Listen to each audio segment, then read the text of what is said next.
హైడ్రా ముందు హైడ్రా తర్వాత అనే దానికంటే ప్రస్తుతం హైడ్రా ఏర్పాటు చేసిన తర్వాత వస్తూ ఉన్న రెస్పాన్స్, కలుస్తూ ఉన్న వాళ్ళు దేనికోసం ఎక్కువగా కలుస్తూ ఉన్నారు? ఆపమని కలుస్తున్నారా, ఎందుకు కూల్చేస్తున్నారో అని అడుగుతున్నారా, మమ్మల్ని కూల్చొద్దు మావి పడగొట్టొద్దు అంటున్నారా? లేదు శ్రావణి గారు, మీరు ఇప్పుడు వెరీ పర్టినెంట్ పాయింట్. ఎందుకంటే హైడ్రా అనేది ఇప్పుడు బాగా మీడియా గ్లేర్ లో వచ్చిన తర్వాత రకరకాల దీంతో వస్తున్నారు. కొంతమంది వచ్చేసి రిక్వెస్ట్లు, అంటే మా ఏరియాలో కూడా ఉన్నాయనేటటువంటి వాళ్ళు కొంతమంది ఉంటారు. కొంతమంది వాళ్ళకి ఆందోళనలు ఉండేవాళ్ళు ఉంటారు. కొంతమందికి ఏంటంటే భయం ఉండేవాళ్ళు ఉంటారు, మాదేమన్నా ఈ ఏరియాలో వస్తుందా అనేటటువంటిది. సో మేము చాలా స్పష్టంగా వాళ్ళకి మా ప్రయారిటీస్ అన్నింటినీ కూడా చెప్తూ, ఒక్కొక్కళ్ళు వచ్చే పర్పస్ డిఫరెంట్ గా ఉంటుండొచ్చు, బట్ బయలా చాలా మంది వచ్చేసి రిక్వెస్ట్లతో వస్తున్నారు. అంటే మా ఏరియాలో కూడా మా చెరువులు కబ్జా అయినాయి, లేదా మా దగ్గర పార్కులు కబ్జా అయినాయి, లేదా మా దగ్గర ఇట్లా ఓపెన్ స్పేసెస్ గ్రౌండ్స్ ఇట్లా కబ్జా అయినాయి అని చెప్పేసి దాంతో వచ్చేటటువంటి చాలా మంది ఉన్నారు. దీంట్లో మేము ప్రయారిటైజ్ చేసేది చెరువులు అనే దాన్ని ప్రయారిటైజ్ చేస్తున్నాము. దాంట్లో కూడా FTL లో ఉండేటటువంటి దాన్ని ఇంకా ప్రయారిటైజ్ చేస్తాం అనమాట. సో అది మనకి ఎందుకంటే ఇది 50-60 ఏళ్ల నుంచి, దాదాపు మోర్ దెన్ 40-50 years నుంచి జరుగుతున్నటువంటి ఈ విధ్వంసం ఏదైతే ఉందో, ఈ ఎంక్రోచ్మెంట్స్ కానీ, ఈ వాటర్ బాడీస్ ఆక్యుపై చేయటం కానీ, ఇదంతా అనేది ఇది బహుశా చాలా ఏళ్ళు చేయాల్సి వస్తుంది. ఒక 5 ఏళ్ళు 10 ఏళ్ళు దీని మీద కన్సిస్టెంట్ గా పనిచేస్తేనే కొంతవరకు మనం వాటిని జరిగినటువంటి తప్పిదాలని కొంతవరకు న్యూట్రలైజ్ చేయగలుగుతాము. సో దీనికోసం అని చెప్పి ఇప్పుడే వీఆర్ ఫ్లడెడ్ విత్ కంప్లైంట్స్, చాలా వందల వేల కంప్లైంట్స్ వస్తున్నాయి. సో అన్నిటినీ హ్యాండిల్ చేస్తామని నేను అన్ను కానీ, బట్ డెఫినెట్గా కొన్ని ప్రయారిటైజ్ చేసుకుంటాం. దాంట్లో ప్రయారిటైజ్ చేసే దాంట్లో కూడా ఈ విధంగా మనకి FTL ఉండేటటువంటి దాంట్లో, చెరువుల్లో FTL దాంట్లో కూడా మళ్ళీ ఏంటంటే ఎప్పుడో వచ్చిన బస్తీల్లో లేదా ఎప్పుడో కట్టినటువంటి ఫ్లాట్స్ను వాటిల్ని కూడా మేము ప్రయారిటైజ్ చేయం. సో వచ్చే రిక్వెస్ట్లు ఏంటంటే వాళ్ళు భయపడుతుంటారు, కొంతమంది ఫ్లాట్స్ వస్తున్నారు, సార్ మాది ఉంది FTL లో ఉంది అంటున్నారు, మాది ఏమన్నా ఇది ఉంటుందా అనేది. లేదా కొంతమంది రెసిడెన్స్ వస్తారు, బస్తీలు ఉంటాయి, లేదా సార్ మాది ఈ షాప్ నాలా మీద ఉందని అంటున్నారు. ఇట్లా ఎవరి భయాలు వాళ్ళే ఉంటున్నాయి. సో వీఆర్ ఆ నివృత్తి చేయటము, వాళ్ళకి చెప్పటము. ఒకవేళ గనక అది ఉందంటే గనక, అసలు ఈ మధ్య చూశాను సౌత్ జోన్ నుంచి ఒక 60 మంది వచ్చారు, అంతా కూడా అక్కడి నుంచి వస్తే వాళ్ళందరూ కూడా ఏదో అపార్ట్మెంట్స్ కొనుక్కోవాలనే దానికోసం మేము పవర్ పాయింట్ ప్రెజెంటేషన్ చూపించాం అనమాట. ఎక్కడ FTL ఉంది, ఎక్కడ బఫర్ ఉంది, వాళ్ళ చెరువు ఆ ఏరియాలో ఉన్నటువంటి దాంట్లో అంటే వాళ్ళంతా కూడా వచ్చి చూసి వెళ్ళారు అనమాట. సార్ ఎగ్జాక్ట్లీ ఇప్పుడు మీ దగ్గరకు 60 మంది వస్తే మీరు ఎక్స్ప్లెయిన్ చేశారు. అదే రాష్ట్రం మొత్తం లేదంటే హైదరాబాద్ వాసులకి ముందుగానే అలాంటి ప్రెజెంటేషన్ ఒకటి హైడ్రా రిలీజ్ చేస్తుంటే బాగుండేదేమో అనే అభిప్రాయం చాలా మంది నుంచి వ్యక్తమవుతుంది. ఆ ప్రయత్నం ఎందుకు చేయలేదు? అది 100% చేయాలి అది. ఎందుకంటే ఇప్పుడు దానికోసం కూడా ఇప్పుడు ఆల్రెడీ ఉన్నది, మేము చేయాల్సిన అవసరం లేదు. మీరు వెబ్సైట్కి వెళ్ళి HMDA లేక్స్ అని దానికి వెళ్ళాను అనుకోండి, లేక్స్ ఆల్రెడీ దాంట్లో వెబ్సైట్ లో పబ్లిక్ డొమైన్ లో ఉన్నాయి. ఇంత పెద్ద స్టెప్ తీసుకున్నారు, రైట్. ఇప్పుడు అందుకోసం మేము ఎవరి మీద, కామన్ పీపుల్ మీద వెళ్ళట్లేదు కదా. మేము ఎవరైనా ఫ్లాట్స్ మీద వెళ్ళాము, ఎవరి మీద చేయలేదు. చిన్న ఫ్లాట్స్ వచ్చేవాళ్ళు వాళ్ళ మీద ఎవరు లేదు. అప్కమింగ్ స్ట్రక్చర్స్ ఏదైతే కనుక FTL లో బఫర్ లో అప్కమింగ్ స్ట్రక్చర్స్ కొత్తగా కడుతున్నారో దాన్ని ఇప్పుడు ఆపలేదు అనుకోండి, ముందు ముందు ఇంకా ఇట్లానే కొనసాగుతుంటుంది అనమాట. ఇప్పుడు 60% లేకపోతే ఇంకా ఎక్కువ 70-80% ఎంక్రోచ్ అయినటువంటిది బహుశా ఇంకా ఒక 100%కి ఇంకో 5-10 ఏళ్లలో అయిపోతుంది. సో అందుకోసం అప్కమింగ్ స్ట్రక్చర్స్ మీద పోతున్నాను తప్పు. కానీ అందరికీ చెప్పటం అనే దానికి ఆల్రెడీ HMDA వెబ్సైట్ ఉంది, బట్ మేము కూడా దాన్ని చేయాలనే దాంతో ఉన్నాం. త్వరలో ఏంటంటే ఒక గూగుల్ ఎర్త్ లో, అంటే మీరు ఈజీగా పబ్లిక్ అర్థమయ్యే భాషలో వాళ్ళు అక్కడ వాళ్ళు ఎక్కడైనా కొనాలనుకున్నారు అనుకోండి, అది చెరువులో ఉందా లేకపోతే బఫర్ లో ఉందా, ఎక్కడ ఉందనే దాన్ని తెలుసుకోవడానికి కూడా ఈజీగా అర్థమయ్యేటట్టు ఒక యాప్ లాంటిదో, వాళ్ళు ఆ ప్లేస్ లో నించొని మేము ఇక్కడ FTL లో ఉన్నాము, బఫర్ లో ఉన్నాము అని అంటే కనుక తెలిసిపోతున్నట్టు అలా చేయాలనేది కూడా ఉంది. దాని మీద జరుగుతుంది కూడా, ఆల్రెడీ కసరత్తు కూడా జరుగుతుంది. రైట్ సార్, ఇప్పుడు హైడ్రా ఒక్కసారిగా వార్తల్లోకి వచ్చిన తర్వాత FTL అంటే ఏంటి, బఫర్ జోన్ అంటే ఏంటి, వాల్టా చట్టం ఏంటి, లేదంటే గ్రీన్ జోన్ ఏంటి, ఇవన్నీ కూడా తెలుసుకునే ప్రయత్నం చేస్తున్నారు. At the same time question చేస్తున్నారు కూడా ట్విట్టర్ లో, లేదంటే ఫేస్బుక్ లో, లేదంటే ఎవరైనా లీడర్ మాట్లాడితే ఆ పర్టికులర్ వీడియో కింద కమెంట్ చేస్తున్నారు. చాలా హుస్సేన్ సాగర్ చుట్టూ బ్యూటిఫికేషన్ పేరుతో కనుమరుగైపోయిన గ్రీనరీ అంతా కూడా ఇప్పుడు థ్రిల్ సిటీ అవ్వచ్చు, ఈత్ స్ట్రీట్ అవ్వచ్చు, లేదంటే కొత్తగా ఏర్పాటు చేసిన సెక్రటేరియట్, మనము కూర్చొని మాట్లాడుతున్న బుద్ధ భవన్ కూడా బఫర్ జోన్ లో ఉంది కదా అని, దీనికి ఏం చెప్తారు సార్? దీంట్లో చాలా మీరు సెగ్రిగేట్ చేయాలి.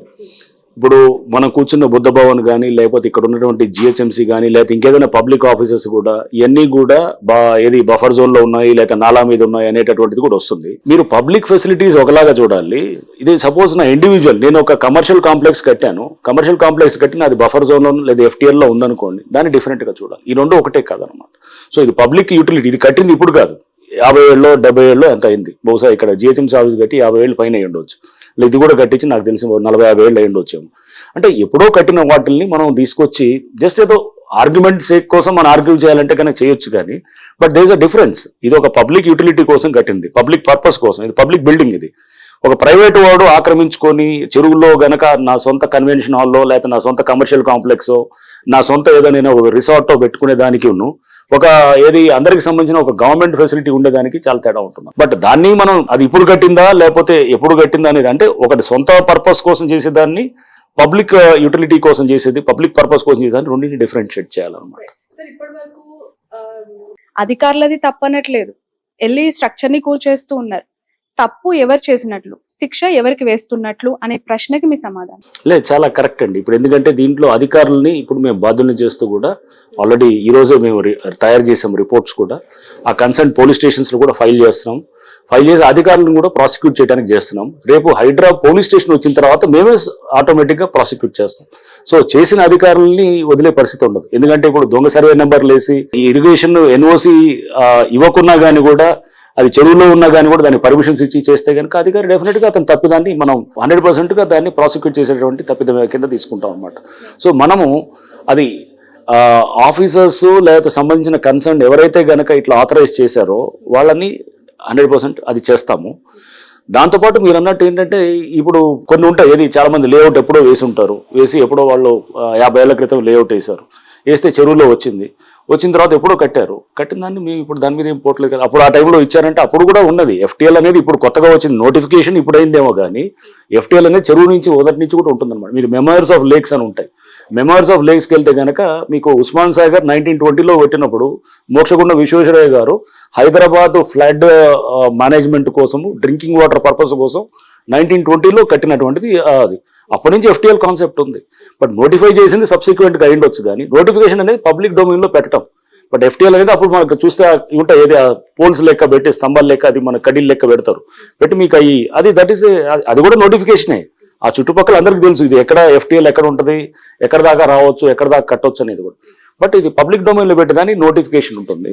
పాత వాటిల్కి లేఅవుట్స్ ఇచ్చారు, వాటిల మీద పోవాలనేది అలా కాదు. మనం దీన్ని చాలా క్లియర్గా సెగ్రిగేట్ చేస్తాం. సెగ్రిగేట్ చేసినప్పుడు ఎవరైతే గనక ఇప్పుడు మీరు చూసారు, మేము చేసిన అన్ని కూడా మీరు ఒకసారి చూస్తే అర్థమవుతుంది. ఏం చేసాం, అప్కమింగ్ స్ట్రక్చర్స్ని డిమాలిష్ చేసాం. ఏది చందానగర్లో కానీ లేకపోతే నిజాంపేటలో కానీ, లేకపోతే గనక చింతల చెరువులో గనక మీరు చూస్తే గనక చిన్న చిన్న షెడ్స్ లాగా వేసి వెనకాల బ్యాక్గ్రౌండ్లో ఒక లీడర్ ఉండి అతను వీళ్ళని ముందు పెట్టి చేసిన దాన్ని డిమాలిష్ చేసాం ఎఫ్టీఎల్లో వచ్చిన వాటిని. సిమిలర్గా గండిపేట దగ్గర ఉన్నటువంటి వాటిల్లో కూడా అక్కడ రిసార్ట్స్, పెద్ద పెద్ద రిసార్ట్స్ వచ్చాయి, దానికి సంబంధించి కూడా డిమాలిష్ చేసాం. బొమ్మూరుకు దావులలో కూడా అప్కమింగ్ స్ట్రక్చర్స్ ఏదైతే కనుక కడుతున్నారో ఆ పక్కన కట్టినవి ఆల్రెడీ ఎప్పుడు ఉన్నాయి 3-4, దాన్ని డిమాలిష్ చేయలేదు, కడుతున్న దాన్ని డిమాలిష్ చేసాం. సో మీకు చూస్తే అట్లానే ఎన్ కన్వెన్షన్ ని డిమాలిష్ చేయడానికి కూడా ఎందుకు కారణం, అది ఆ కన్వెన్షన్ దానికి పర్మిషన్స్ లేకుండా ఎఫ్టీఎల్లో ఉంది. సో ఎఫ్టీఎల్లో ఉందా లేదా ఇదంతా అనేది డిస్కషన్ పేపర్స్ మీద ఉండొచ్చేమో కానీ అక్కడికి వెళ్ళి చూస్తే ఎవరికైనా కానీ ఒక నేకెడ్ ఐకి మనకు అర్థమైపోతుంటుంది.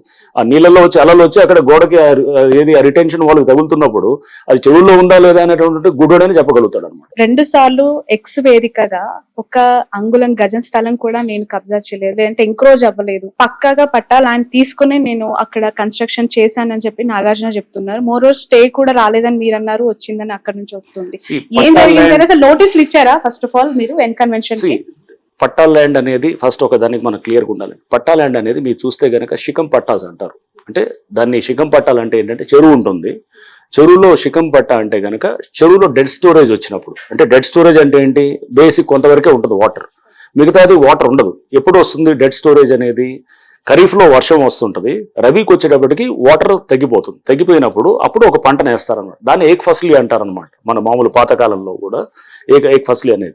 సో అంటే శిఖం పట్టాలో వ్యవసాయం చేసుకోవడానికి ఇచ్చినటువంటిదే, అంటే అగ్రికల్చర్ పర్పస్కి అక్కడ ఆ భూమి ఉంటుంది. సో పట్టాలని ఇప్పుడు మీకు ఉండొచ్చు, ఒక చెరువులో సపోజ్ మీకు ఒక చెరువు దగ్గర ఏదో చెరువు దగ్గర మీకు పట్టా ఉంది, మీరు పట్టాన్ని నాకు అమ్మొచ్చు, నేను కొనుక్కుంటా, నాకు రిజిస్టర్ అవుతుంది.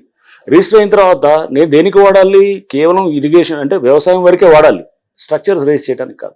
దాంట్లో చేయకూడదని చాలా స్పష్టంగా ఉంటుంది అనమాట. సో నేను స్ట్రక్చర్స్ పట్టా ఉండొచ్చేమో కానీ బట్ స్ట్రక్చర్స్ లేవు కాబట్టి పర్మిషన్ ఇవ్వలేదు జిహెచ్ఎంసీ. మరి 15 ఏళ్ళ నుంచి ఎందుకు పర్మిషన్ రాలేదంటే దానికి చెప్పాలి కదా ఆన్సర్. సో 15 ఏళ్ళ నుంచి ఎందుకు పర్మిషన్ రాలేదు, బీఆర్ఎస్లో ఎందుకు కాలేదు, బిల్డింగ్ రెగ్యులేషన్ అనే దానికి కూడా ఆన్సర్ ఉండాలి కదా. సో అది పట్టా ఉండొచ్చేమో కానీ but it is not meant for raising structures. పెళ్లిళ్ళు ఈ రోజు ఒకటి రేపు ఒకటి ఉన్నాయి. ఆ పెళ్లిళ్ళు చేసుకోవాల్సిన వాళ్ళు వచ్చి అక్కడ చాలా గోల చేశారు అనేది. నిజంగానే ఆ ఇంటీరియర్స్ కావచ్చు, ఏసీస్, లైట్స్, అక్కడ ఉన్న కొన్ని గూడ్స్ లైక్ సోఫా సెట్స్ అవన్నీ కూడా వాళ్ళకి ఆ ఓనర్ అనే వారికి అథారిటీ ఉంటుంది, కొనుక్కొని అందులో పెట్టుకుంటారు. నోటీస్ ఇవ్వటం వల్ల ముందస్తుగా అవి వాళ్ళు క్లియర్ చేసే అవకాశం ఉండేది కదా. సో పూర్తిగా అక్కడ నోటీస్ డెమాలిషన్ ఇచ్చామండి. నోటీస్ ఇవ్వలేదని ఎందుకు అనుకుంటున్నారు? నోటీస్ ఇచ్చాము. We followed the due process. వాళ్ళు ఆ డ్యూ ప్రాసెస్ మేమంతా ఫాలో అవుతూనే వాళ్ళకి మధ్యాహ్నం కల్లా స్టే తెచ్చుకోగలిగారు. సో మీరు ప్రాసెస్ ఫాలో అవుతాము, ప్రాసెస్ ఫాలో అవుతూనే చేస్తాం. సి కొంతమంది ఒకళ్ళిద్దరికి ఇబ్బంది అయి ఉండొచ్చు, వాళ్ళకి మ్యారేజెస్ ఇబ్బంది అయిందంటే కనుక మీకు బెంథమ్స్ థియరీ ఆఫ్ యూటిలిటేరియన్ ప్రిన్సిపల్ అని ఒకటి ఉంటుంది. బెంథమ్స్ యూటిలిటేరియన్ ప్రిన్సిపల్ ఏంటంటే maximum good for maximum people అనమాట. అంటే ఎక్కువ మందికి మంచి చేసేది అది కావాలన్నమాట. ఒకళ్ళిద్దరు నష్టపోతారని చెప్పేసి 99% మంచి చేసేదాన్ని ఆపరన్నమాట. సో ఒకళ్ళిద్దరు అనే దానికి డెఫినెట్ గా వాళ్ళకి దానివల్ల నష్టం అయి ఉండొచ్చేవో కానీ నేను కాదనలేను. వాళ్ళ మ్యారేజ్ పెట్టుకునే దానికి డిస్టర్బ్ అయి ఉండొచ్చు. బట్ దానివల్ల ఓవరాల్ గా మీకు సమాజం మీద వచ్చినటువంటి ఇంపాక్ట్ కూడా మనం చూడాలన్నమాట. ఏదైనా డిపార్ట్మెంట్ సంచలనాల డిపార్ట్మెంట్ మీకు వస్తుందా, లేదంటే మీ చేతిలోకి వచ్చినాక ఆ డిపార్ట్మెంట్ సంచలనం అవుతుందా?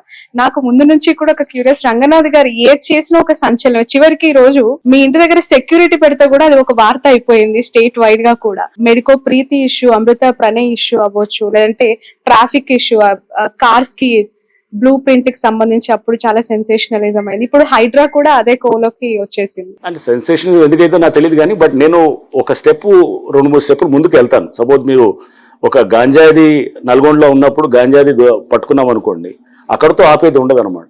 దాని సోర్స్ అయినటువంటి ఏఓబి ఏరియాలోకి వెళ్ళి మేము అప్పుడు ఫైరింగ్ చేయడం జరిగింది అనమాట. చేసినప్పుడు అది సెన్సేషన్ అంటే ఏంటంటే రూట్స్కి వెళ్తాం. రూట్స్కి వెళ్ళినప్పుడు న్యాచురల్గా దానికి వల్ల అంటే ప్రాబ్లమ్ అక్కడ చూడకూడదు సూపర్ఫిషియల్గా. దాని నెక్స్ట్ 3-4 స్టెప్స్ లోపలికి వెళ్తే కనుక అసలు సమస్య అక్కడ ఉంటుంది అనమాట. ఇప్పుడు హైడ్రా కూడా ఎందుకు disaster management, asset protection 2 components ఉంటాయి. డిజాస్టర్ మేనేజ్మెంట్, డిజాస్టర్ రెస్పాన్స్ అనేది ఓకే. మామూలుగా మీరు ఇంతకుముందు టిపికల్గా వర్షం పడితే కనుక పారలు పలువులు పట్టుకొని రోడ్డు మీద మ్యాన్ హోల్స్ పక్కన చేసేది. నేను ట్రాఫిక్లో 5 ఏళ్ళు ఉన్నాను. నేను డీసీపీగా చేశాను అండ్ సిటీ ట్రాఫిక్ చీఫ్గా చేశాను. సో నాకు తెలుసు ట్రాఫిక్ సమస్యలు ఎలా ఉంటాయనేది కూడా ఈ వర్షం వచ్చినప్పుడు.